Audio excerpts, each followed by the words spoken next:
Hello, and welcome back to my TearRing Saga Champions of Utena low turn count playthrough. In this video we're going to be going into Chapter 3.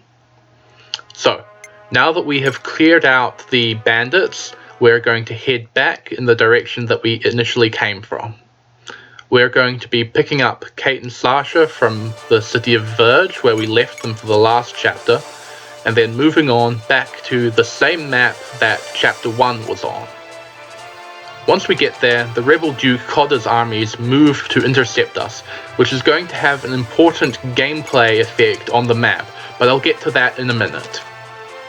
This map is the first time where I've done anything in the preparations screen.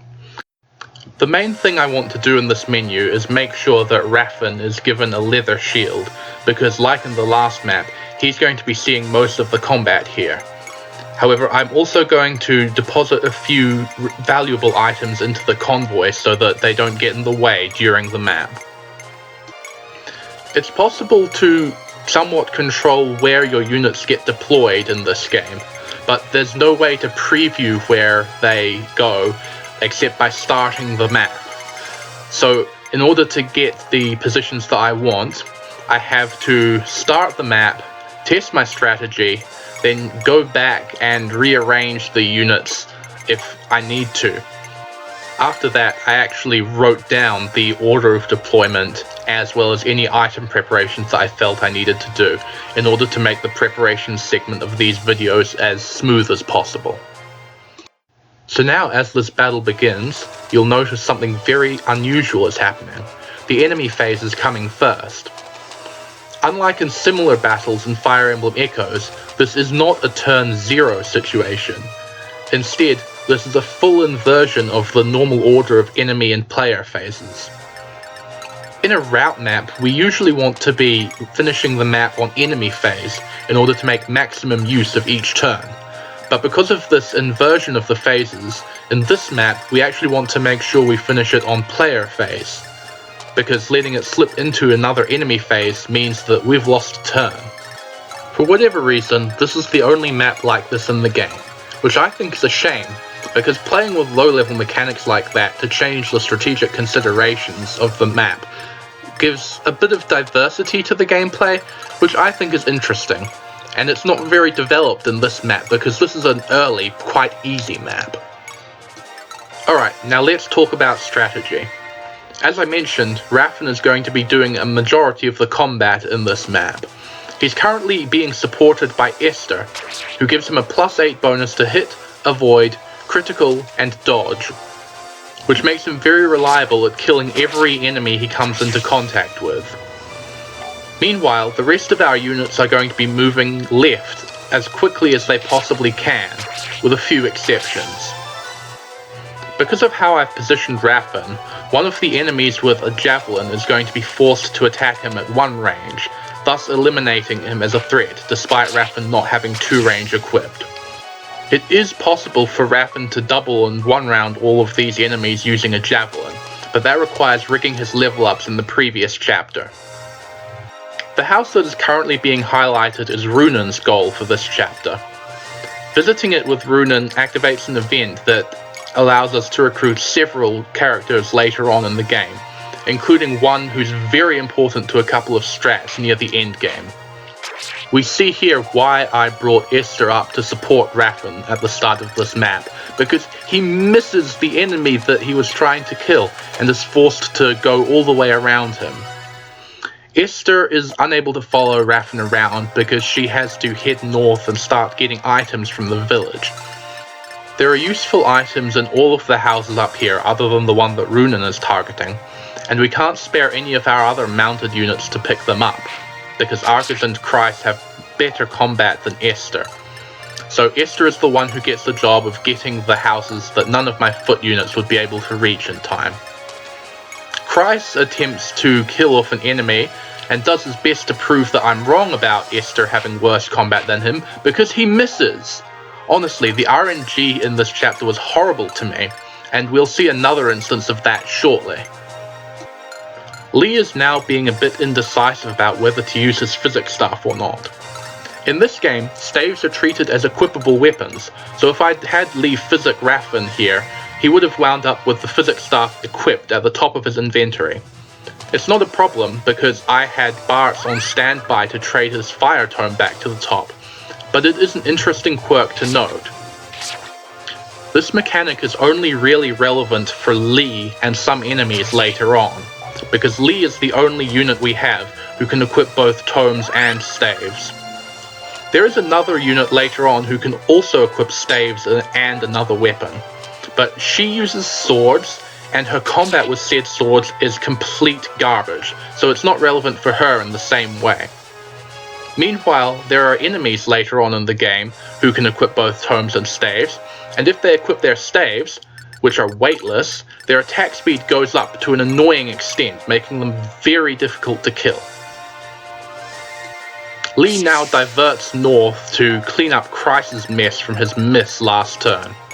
And then, Kate has a go at an enemy who, lo and behold, manages to get a critical hit on her. Anyway, that's just the RNG being a pain again. Let's talk about her attack speed there for a moment. Units in this game can have negative attack speed, as demonstrated by Kate and her enemy just now. And that means that even if your units are really slow due to being weighed down by heavy weapons, they can still double if their enemy is weighed down more.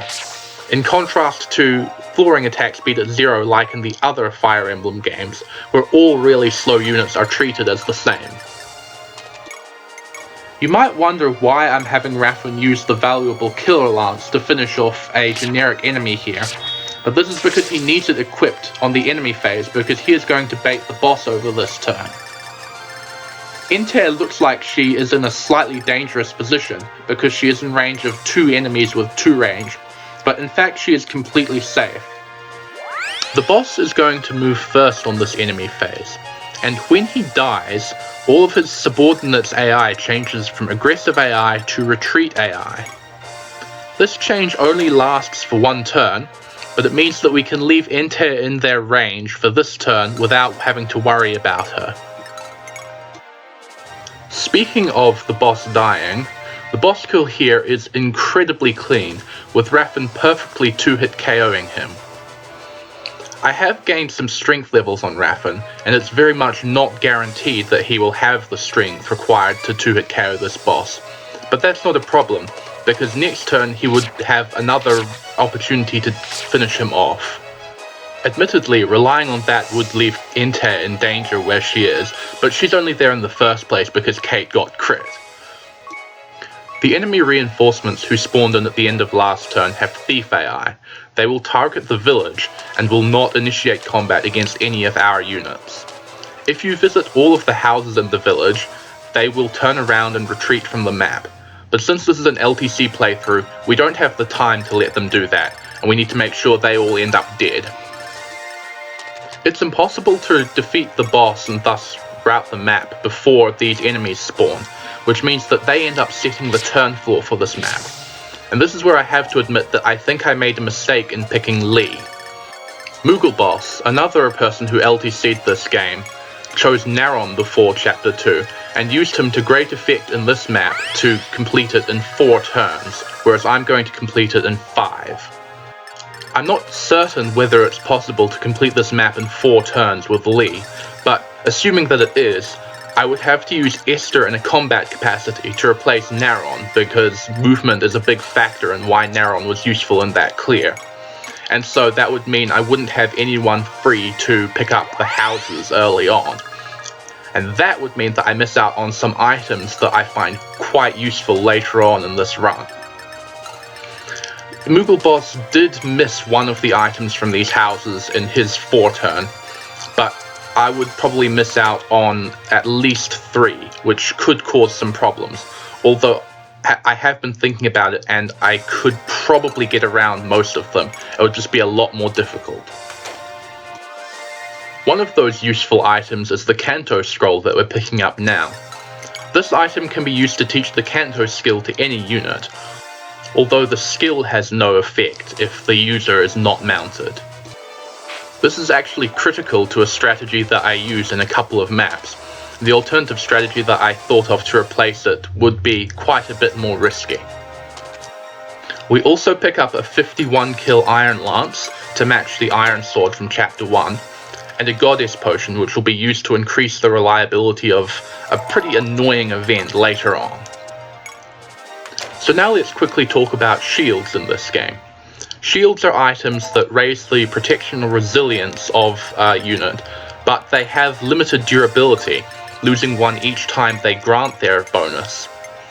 One of the reinforcements has a leather shield, so we're going to have Lee target him to bypass his protection bonus, because we don't have enough units to break the shield and also finish him off.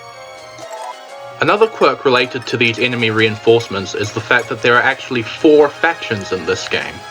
You have blue player units, and red enemy units, and we've already seen green allied units, who are affiliated with the player but not under our control. But there are also enemies who behave in the same way as green units, which are yellow units. These yellow units aren't like in Three Houses, where they're a separate enemy faction that can fight the red units, but they do share a quirk with green units. Their animations are always set to map animations, which means we can never see their sprites in full or still animations. Now Garo is going to do something that might make some of you think that I'm trying to manipulate the RNG, but this is in fact just me being indecisive. Like the GBA Fire Emblem games, you can advance the RNG by having a unit wiggle their move repeatedly. However, in this game, the starting seed is always different based on how many frames it is before you load your save file. I don't have any of that knowledge, so I can't manipulate the RNG in this game. That's the domain of tool-assisted runs.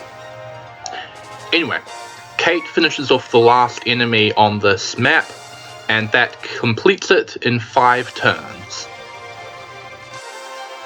After the map, we go through quite a few cutscene skips here, including one particularly long one that plays music in the background over a dark screen. So, in the middle of this, we have to make a choice. Clicking yeah here will increase the support between Garo and Julia, although that is of course never going to come up in this run outside of the epilogue. The last thing I do is a little bit more inventory management, putting all of the new treasures that I've picked up on this map into the convoy. Not much else is going on here, so that'll be all. I will see you next time.